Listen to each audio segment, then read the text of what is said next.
We teach our children the difference between fantasy and reality to keep them safe. And so it's not surprising the ability to distinguish between fact and fantasy is an essential survival skill. So we help our children learn the difference, and we help them develop critical thinking skills to evaluate the facts.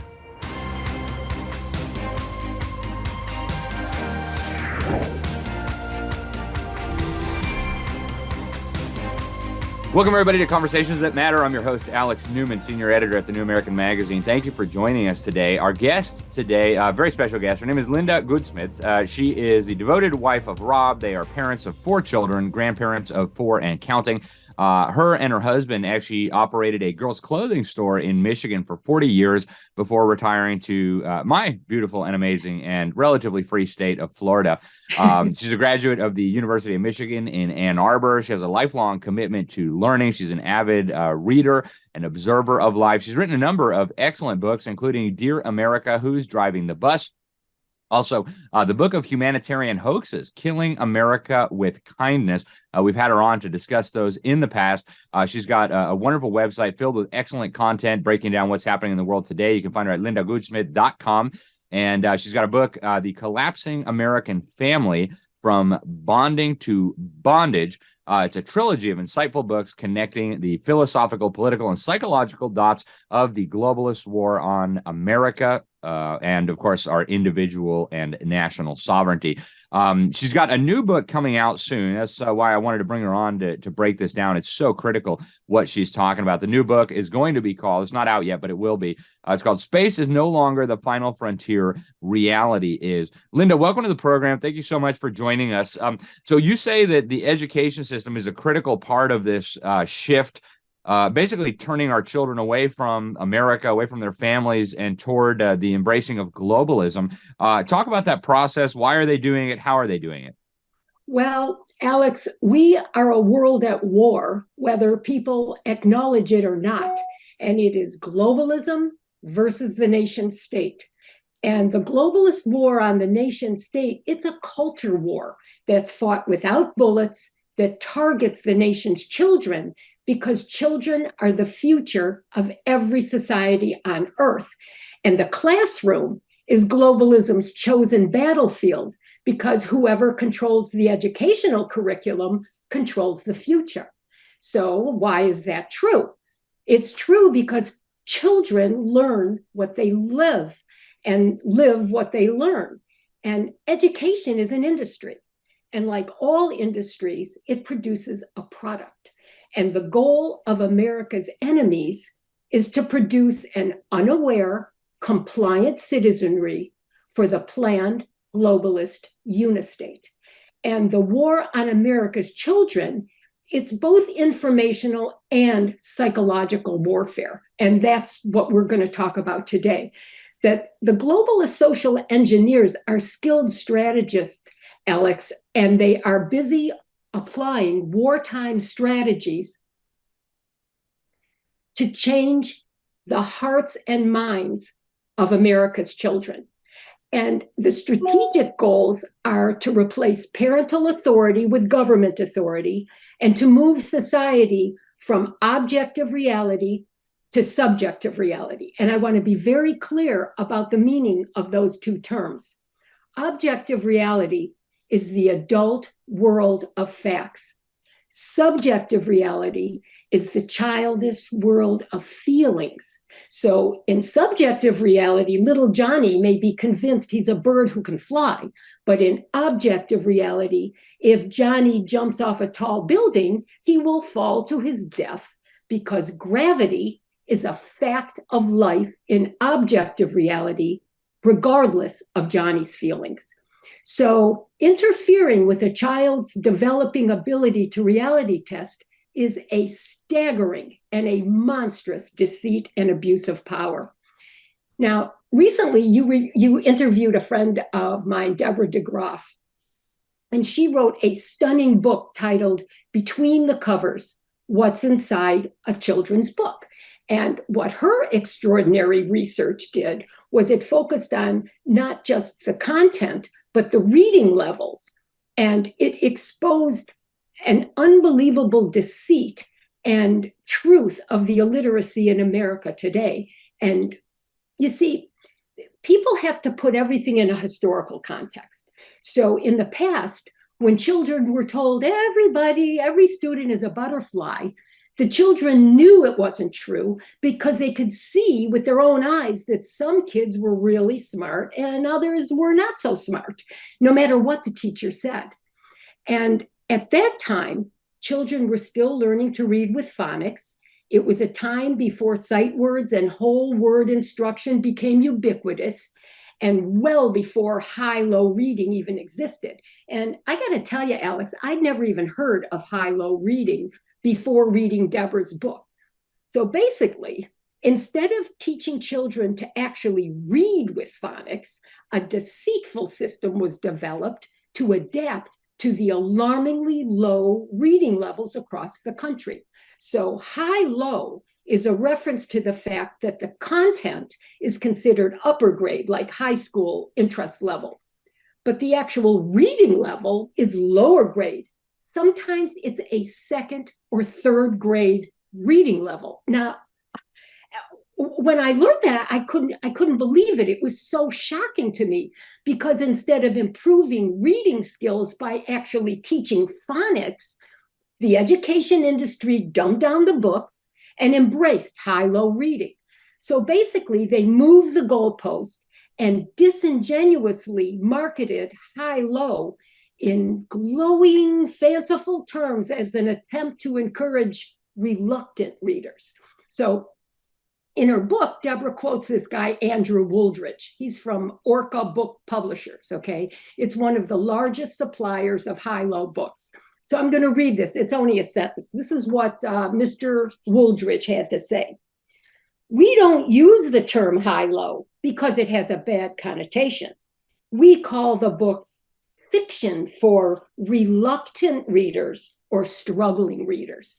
Now, in reality, high-low reading is a system that presents great literature as summaries, like Cliff Notes or even comic books, deceitfully labeled graphic novels. So, I mean, think about this. Students today who are functionally illiterate because they never learned to read with phonics are offered summaries and comic book versions to read instead of the original text. So, for me, the horror of high-low goes far beyond the deliberate illiteracy that it supports. The most devastating effect is that students actually believe they are all butterflies now. The students are living in subjective reality, in the world of feelings, not the world of facts. So you see, this is a very, very big deal. Moving the goalpost and changing the names of things does not change the objective reality of that thing, but it can change the hearts and minds of individuals responding to that thing. It changes their feelings about the thing. So telling children they're all butterflies doesn't change the fact that some students are really smart, some are not, some can read and some cannot, but it can change the children's response, which means that in subjective reality, it no longer matters whether you can read or not, whether you're reading a classic text or a comic book. In subjective reality, literacy and illiteracy are equivalent. And it just makes my head explode because it is such a monstrous abuse of power, what's happening in the education industry. So the American educational industry. Linda, here, hold on one sec. We're going to go to a break real quick, and then when we get back on the other side, we'll pick back up on this. Folks, stay with us. We're going to be right back after these quick messages. We'll be right back with Linda Goudsmit. Stay tuned. All right, parents, listen up. We've all seen the countless examples of how radical leftists have been destroying American schools. It's no longer just about the terrible math and reading levels. Now, radical left teachers birthed from liberal universities are forcing gender indoctrination in kindergarten. They're teaching lessons on white guilt. Freedom Project Academy has perfected live online learning over the course of a decade. I get a ton of great feedback about this program, a ton. They're built on Judeo-Christian values, a classical curriculum. What does that mean? It means they're taught, your children are taught the way that the founding generations of the country. My own son Noah did Freedom Project Academy for several years when he was younger. The more we tell our friends about these things, the more people will get on board, and I believe that we can be the catalyst to some real change. We must save the West. Our way of life and our culture is under attack, and because of patriots like you and your project, I have optimism for the future. Welcome back, everybody. Alex Newman here, Conversations That Matter for the New American Magazine. Our guest is Linda Goudsmit. Before we went to break, she was talking about the globalist war on our children, how they're being taught to reject reality. They're being programmed to not even be able to distinguish between reality and just fraud, subjective reality and objective reality. Linda, dig into a little deeper, if you would, how the education system is doing this, how the books are doing this, how the deliberate dumbing down process is helping to prepare our children for this globalist, post-American, post-family, post-liberty future. Exactly. Well, what's happening is the American educational industry has replaced meritocracy with educational indoctrination, and it facilitates the deliberate dumbing down of our kids through destructive sight-word instruction and fraudulent high-low reading. Now, that's the informational part. The industry's informational warfare is facilitated by its psychological warfare, because parents and students, they actually believe the student has read Moby Dick, not the dumbed-down comic book version. And that is the essence of my new book, Space is No Longer the Final Frontier, Reality Is. You see, woke parents and students living in subjective reality where comic books and summaries are accepted as great literature, in objective reality, there's no equivalence. Original works of literature are never substituted for comic books or summaries, and they are never deceitfully presented as equivalent. And so, okay, why is this so important? Because in a free society of ordered liberty, in a constitutional republic, it can only exist if there's agreement on what is real. And you see, the ideological moorings of ordered liberty require agreement on what is real. And this is no small thing. Language is based on agreement of what is real. Laws are based on agreement of what is real. Without agreement on what is real, there's no social order. There's only social chaos. Civil society and the laws that govern it are based on the acceptance of objective reality by its citizens. And I'm sure you remember Senator Patrick Moynihan, who famously remarked, "Everyone is entitled to his own opinion, but not his own facts." And what Moynihan is saying is that opinions are based on the subjective reality of feelings. Facts are based on the objective reality of actuality. Feelings are not facts. So now feelings are the foundations of beliefs. So Johnny's feelings that he is a bird that can fly cannot compete with the fact that Johnny is a human being who can't fly. So, I mean, think about this. The safety lessons we teach our children are rooted in the acceptance of objective reality. Don't touch a hot stove. Don't run in the street. Don't jump out a window. We teach our children the difference between fantasy and reality to keep them safe. And so it's not surprising the ability to distinguish between fact and fantasy is an essential survival skill. So we help our children learn the difference, and we help them develop critical thinking skills to evaluate the facts. Now, in the past, the measure of an individual's mental health was how in touch that individual was with objective reality. So let's consider for a minute what would happen if there was a movement that deliberately rejected the teaching of objective reality and taught subjective reality instead. So what's the purpose of driving a society insane?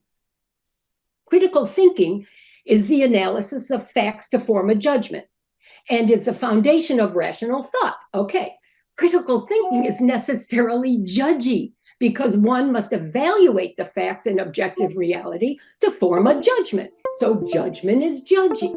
Now, critical thinking is required in an adult society. And the insistence upon objective reality is what made America the greatest, freest, most powerful country on earth. And also what made us undefeatable in World War II. And you know, I always put everything in its historical context. So here's the problem. At the end of the war, America's enemies did not go quietly into the night. They reconstituted themselves to fight another day in another way. So what'd they do?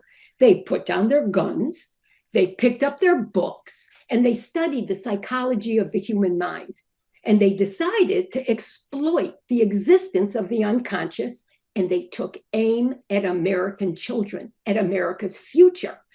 Our enemies decided that to bring America down psychologically by interfering with children's ability to reality test. And they did it and are continuing to do it in American schools.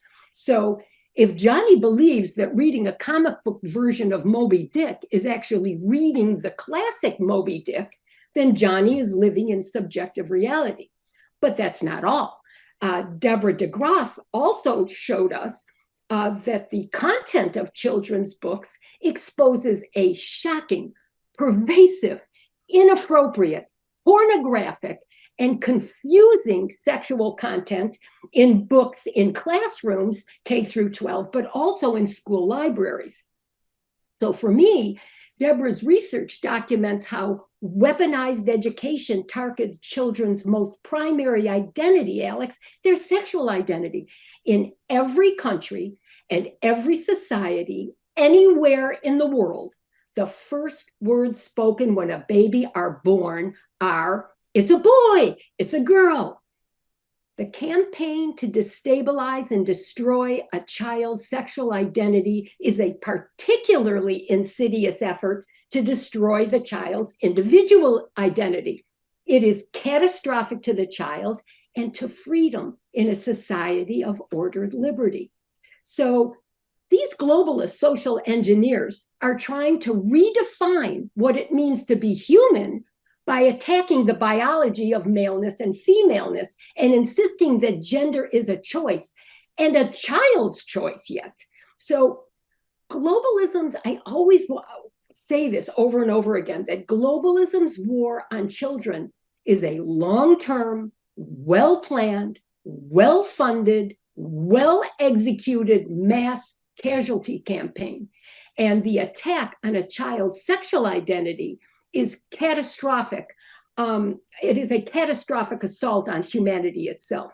So think about this. Schools now, libraries, in people's homes, movies, games, churches, synagogues, transgender role models are presented as normative.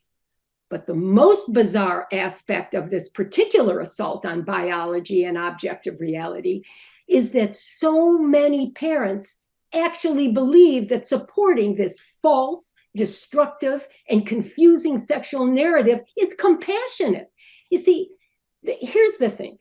It is my opinion that if parents actually understood this is psychological warfare, then they would be empowered to hold on to their common sense and their authority, and they would be able to protect their precious children. Parents would reject any ideology that denies objective reality because its purpose is mass destruction. And here's another thing. People think this is something new, you know, and the WEF and Klaus Schwab and globalism is new. No. I mean, globalism's Bertrand Russell, the infamous British aristocrat, articulated the current globalist plan for weaponized education in 1952 in his classic book, The Impact of Science on Society. I have to read this to you because people will understand what I'm saying when they listen to this particular quote. Okay, here we go. This is Bertrand Russell, 1952, talking about weaponizing education. Education should aim at destroying free will so that pupils thus schooled will be incapable throughout the rest of their lives of thinking or acting otherwise than as their schoolmasters would have wished. Influences of the home are obstructive. And in order to condition students, verses set to music and repeatedly intoned are very effective. It is for future scientists to make these maxims precise and to discover exactly how much it costs per head to make children believe that snow is black. When the technique has been perfected, every government that has been in charge of education for more than one generation will be able to control its subjects securely without the need of armies or policemen. Alex, our nation's children are being groomed to become compliant, submissive wards of the managerial state, where they will have no individual rights, no freedoms, and no personal or even sexual identity. They will be fodder for technocracy and transhumanism without the need of armies or policemen. So we're at the tipping point now of psychological warfare in society. Because if men and women are convinced that being a man or a woman is a choice and not a biological reality, then society has been convinced that snow is black. And if that happens, then society is no longer moored to objective reality. It has embraced the realm of subjective reality. Society will have willfully accepted insanity as its foundation, precisely as Bertrand Russell and his globalist social engineers planned. Now, don't ever forget, globalism's war on the nation state is a war of attrition. I'm 75 years old. My patriot generation of grandparents is dying. My children's generation of woke millennials is transitional.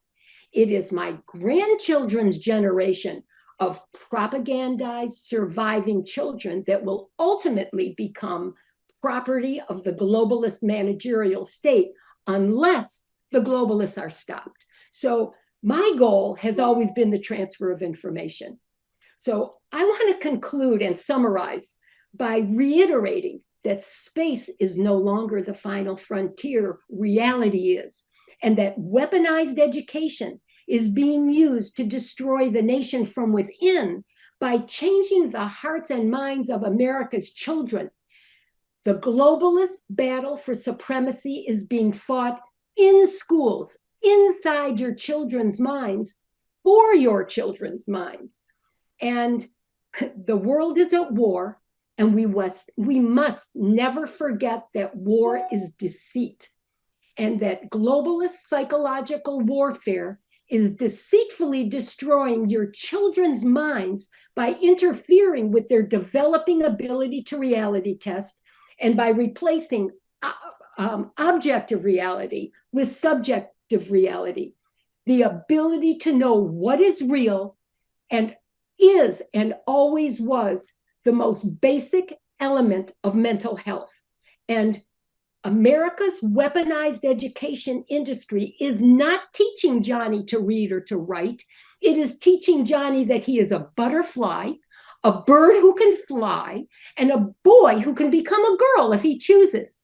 So take a moment to imagine a society of Johnnies, and then you will understand how destroying a child's ability to reality test is a weapon of mass destruction. That's what I have to say on the subject. Well, I appreciate it, Linda. It's a lot to digest. I hope people will go back and listen to that again. Just so much information there. Before we let you go, Linda, give us again how people can follow you. Also, I have some books here. Let me grab them that are fantastic. My children love them. Mimi's Strategy, and it's just basically cute little stories. What to do about your imaginary friend, what to do if Lewis says you're stupid, what to do about Mean Girls. Just fantastic stuff here. But how can people follow your work, Linda, and get copies of your books? And when is your newest book going to be released? Well, it probably won't be released until the end of the year. It's a struggle because the information is just so difficult. It's just awful to write. But anyway, I'm working on it, and it is coming out. And the children's books are available, of course, Amazon.com, BarnesandNoble.com, and they really do help children learn critical thinking skills, and that's why I'm so proud of them. And hope people buy them. Yeah, well, they're great. I know my kids absolutely love them. Thank you. And they're like, oh, can we please read Mimi's strategy? It's fantastic. Linda, thank you so much for joining us today. Thank you for all the work that you're doing to sound the alarm about these enormous threats, not just to our children, but to our country. Hopefully we'll get you back on very soon. Thank you. All righty, folks. I'm Alex Newman. This is Conversations That Matter for the New American Magazine. Thanks for tuning in. Until next time, God bless you all. Sophia paused before the door. It read, Department of Bidigital Convergence. Just inside was a new world, a better world, the one of everlasting life, of no pain, of no loss, of no problem. She entered the chamber and her surroundings changed. She saw around her an infinite field of waving golden grain surmounted by cloudless blue sky. The AI voice whispered gently in her mind, Welcome to the singularity. She couldn't see it and couldn't feel it, but her body had almost instantly been covered by a swarm of tiny gray multi-legged bots that melted through her clothes and into her skin. Not perceiving the nightmare, her eyes had already been consumed and the rest of her body was dissolving as the bots digested her flesh. She felt only a warmth suffusing her being. Drowsy, she drifted to sleep, and her last thought was one of panic. Would she ever wake? Could a nightmare vision like this be an outcome of the much-hyped transhumanist technological singularity? Enter the world of the future as illuminated by the experience of the past in Endgame, the new book by Dennis Barrett, the publisher of the New American Magazine, and find out how the disastrous COVID pandemic response fits with the technocratic elite's thirst to create a transhumanist utopia. Get Endgame from shopjbs.org with free shipping with code ENDSHIP, ENDSHIP. Or get Endgame and the Great Reset Collector's issue of the New American Magazine and get free shipping plus an additional 20% off both with code END20, END20.